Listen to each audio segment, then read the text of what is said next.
அஸ்ஸலாமு அலைக்கும் வரஹ்மத்துல்லாஹி வபரகாத்துஹு. அன்புமிக்க இஸ்லாமிய நல்லுள்ளங்களே, ரமலானுடைய மாதத்தை அடைந்திருக்கின்றோம். அல்ஹம்துலில்லாஹி அலா குல்லி ஹால். இந்த ரமலானுடைய மாதத்தில் ஒவ்வொரு மனிதனுக்கும், சிறியவர்களிலிருந்து பெரியவர்கள் வரை அனைவருக்கும் இருக்கக்கூடிய ஆசை அதிகமாக நான் இந்த ரமலான் மாதத்தில் நன்மையை சேர்க்க வேண்டும் என்பது.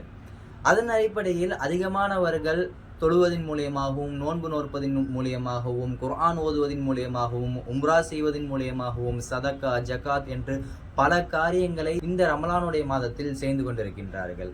ஆக அப்படி இருக்க அவர்கள் தன்னுடைய தூக்கத்தை விட்டும், தன்னுடைய சுய தேவைகளை விட்டும் இதையெல்லாம் மறந்து இந்த காரியங்களை செய்து கொண்டிருக்கின்றார்கள். இதற்காக கடுமையாக கஷ்டப்படுகின்றார்கள் என்பதை நாம் மறந்துவிடக் கூடாது.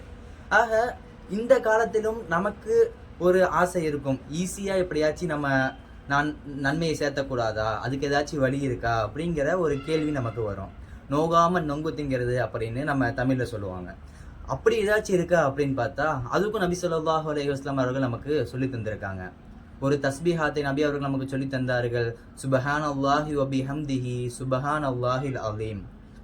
என்னப்பா 2 தஸ்பீஹாத்து சொல்லிட்டா, இதுக்கு என்ன அர்த்தம், இதுக்கு என்ன பொருள், இதனோட தரஜா என்ன அப்படிங்கிற நிறைய கேள்வி நமக்கு வரும். இதோடைய பொருள் நமக்கு அறிஞ்சதுதான். சுபஹானல்லாஹி வ பிஹம்திஹி சுபஹானல்லாஹில் அலீம்.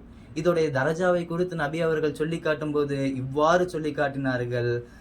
கலிமத்தானி ஹஃபீஃபத்தானி அலல் லிசானி. 2 வார்த்தை வாயால் மொழிவதற்கு ரொம்ப ஈஸி.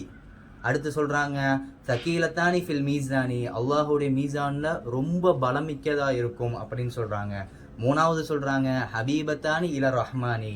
இறைவனுக்கு ரொம்ப பிடித்த, இறைவனுக்கே தோழமை கொள்ளக்கூடிய வார்த்தையா இருக்கு அப்படின்னு நமக்கு சொல்லி காட்டுறாங்க.